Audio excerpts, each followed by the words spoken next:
മീൻ വറുക്കാൻ അയല, ഇഞ്ചി പച്ചമുളക് വെളുത്തുള്ളിയൊക്കെ ഉണ്ട്. കറി തിളച്ച് വരുന്നുണ്ട്. നമുക്കിപ്പോൾ അയല ചെറുതായി മുറിച്ചിട്ടിട്ട്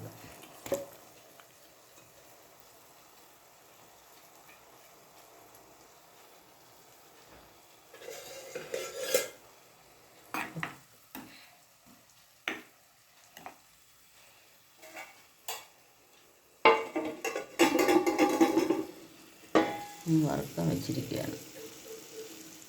ഒരു വശം വെന്ത് തണുക്കുമ്പോൾ പതുക്കെ ഇളക്കിയെടുക്കാൻ പറ്റും.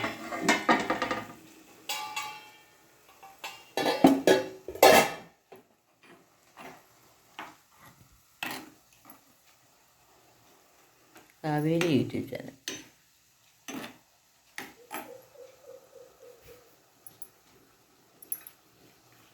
പച്ചമുളക് ഇടാൻ മറന്നുപോയി.